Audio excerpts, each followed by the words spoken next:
Hey Reddit, what's happening? This is Slow Soul from the deep woods of Waynesville, North Carolina, doing a quick rig rundown. Been a long day at work. Just got home. So I guess I'll start with the axes. This is a 2057 reissue gold top that I found at my favorite local shop not too long ago when I started looking for a Les Paul.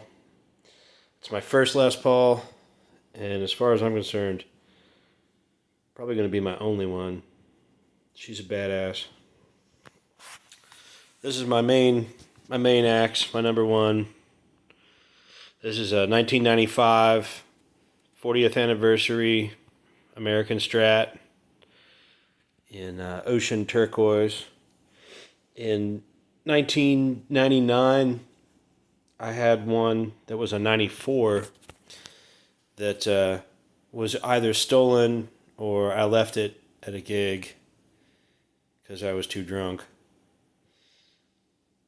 Either way, I just replaced it not too long ago. I had been playing Goldie for a couple of years, but man, I really missed my Strat. So this is Little Martha. She's my number one.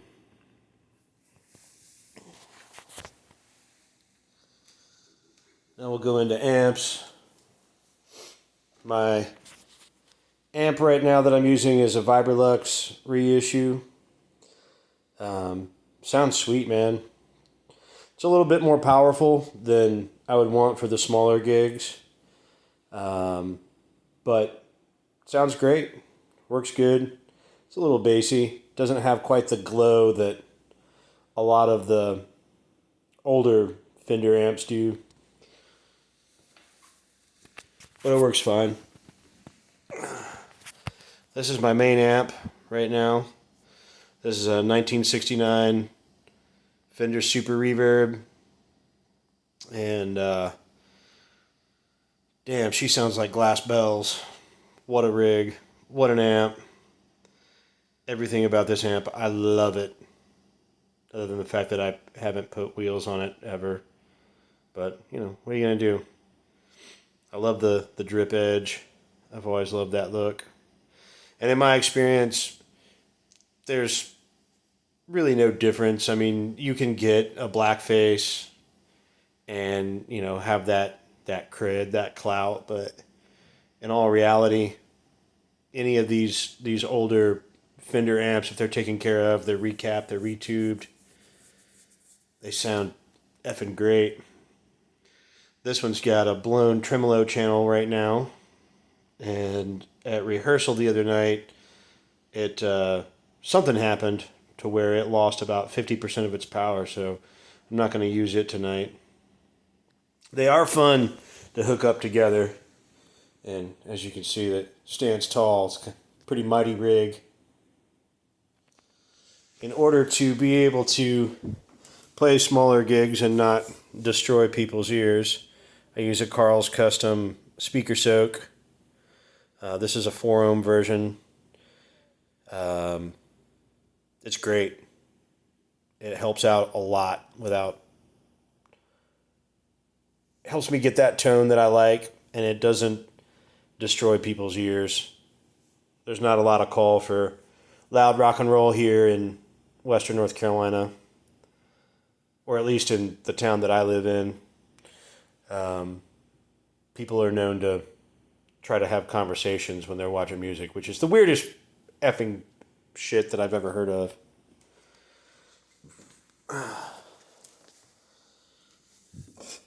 Drinking some Boojum Get Off of My Cloud, which is delicious.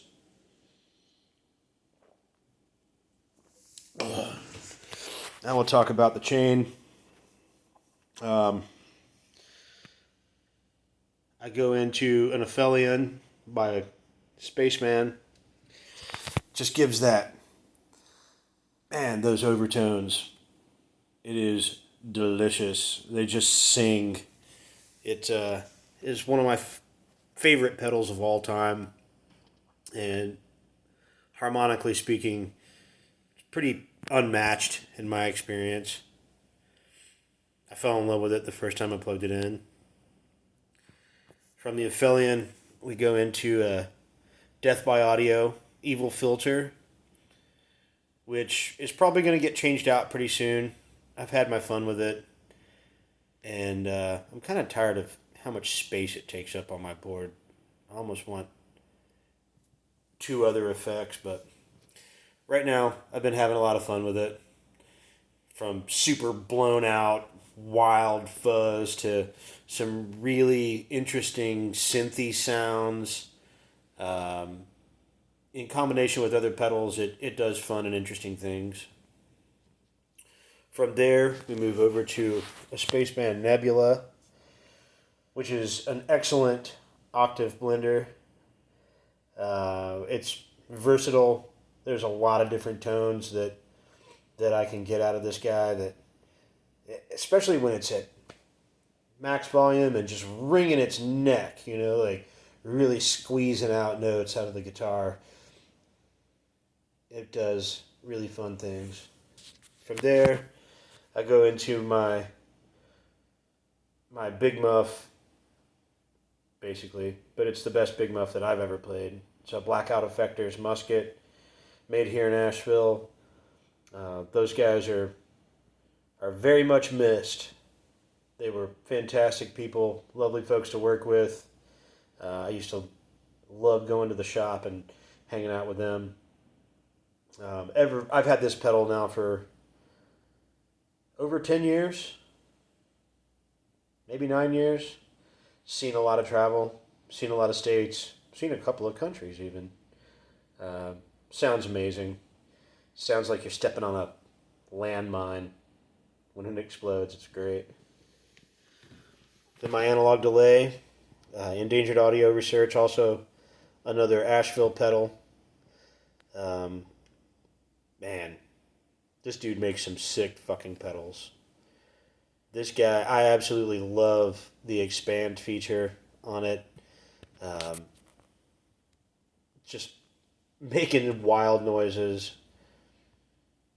And also some fairly tame ones as well that the straights like to hear when I'm playing jazz or playing blues, something like that. Quieter gigs. A lot of fun to play with. Then I've got a Strymon Timeline. I had a DL4 for many, many moons. It was an excellent pedal, did its job, and then the Timeline came along and kind of just utterly destroyed it. Everything about this pedal is great. I have no issues with it. I even know how to change the names of the settings, or change the names of the programs, which is something that is beyond me most of the time, being a guitar player. In between the Musket and the delay, I have a MXR Phaser 100, which is just tried and true. If you look at the rest of the board, it doesn't really fit, but whatever. It works. Sometimes I wish it didn't. Sometimes I wish I was forced to go and get something new, but it works. And I love the big soft knobs that I can turn with my feet and get some interesting modulation going. It really is the only modulation on the board. The filter from the Evil Filter doesn't do quite what this guy does. The last pedal in the chain is a Blackout Effectors Cadaverous Pandimensional Reverberator V2. This is my first reverb pedal that I've ever owned. I've always used the reverb of the amps and have been happy with that.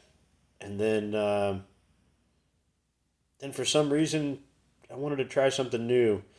And this guy, it makes all kinds of shimmery, fun effects. If I didn't have this, I'm a big fan of the RV6. I find that to be a really pleasant pedal to listen to. One of the guys in a project that I'm working on has one, and he learned of it from, I guess, one of the girls from the rentals. They were running their sense through it. Really cool stuff. And this Blackout Effectors pedal is every bit as awesome, if not more awesome, than any other reverb pedal I've ever used. It's got an expression pedal hookup. Now my expression pedal is currently going into the Evil filter, but I do pull it out to get that swell action. The swell is very much like the expand button on the AD4096. They make the pedal do things that most pedals don't. Here's a few things that I use in different gigs. My McCoy, it's a fantastic wah pedal. Even love the cover. This is my Professional Mark II by Acid Fuzz. It's a triple OC81D transistor fuzz. It's bad as shit. Sounds awesome doing those, like David Bowie or Hendrix cover gigs.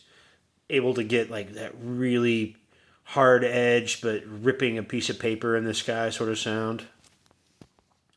My DAM Sonic Titan, if I'm doing something a little more metal, a little heavier, I really love just the clean power. Well, it's not clean, but it's a. How do I explain this? It's a gnarly pad, dude. Straight gnarly. Able to get massive amounts of like this soaky blanket of fuzz, and I really like that. This is probably my favorite pedal that I own. It was made by the same dude that the Endangered Audio Research, before it was Endangered Audio Research. This is a Ampeg Scrambler clone, and just the sounds that this pedal makes, the things that it does are astounding. And through the years, I've had this pedal 15 years now, and every time I take it off my board, I regret it, and I always end up putting it back on. And for most gigs that I do, I at least have it with me. It is weird though. So this is the output and this is the input. It's wired backwards, which is pretty sweet when you put it on a board. So if I put it in this position on the board, or the far position, it allows me to run the chain in a little bit weirder ways. This is a gristleizer. When I'm doing the weirdy, noisy bits or solo gigs, I usually tote the gristleizer because who doesn't want to play with all the pedals? Like get down on the knees, get down on the floor, and just fucking turn some knobs, man. Which I really enjoy. That's about it. I play 73s, Tortex picks. The Goldie is wired up with 11s. Strat's wired up with 10s. I have a few other Axes that are wired up with different stuff, but my Jazzmaster's got 13s on it just for super tuned down, noisy gnar. But that's my rig, and I'm going to try to post a video of what it sounds like here in just a second.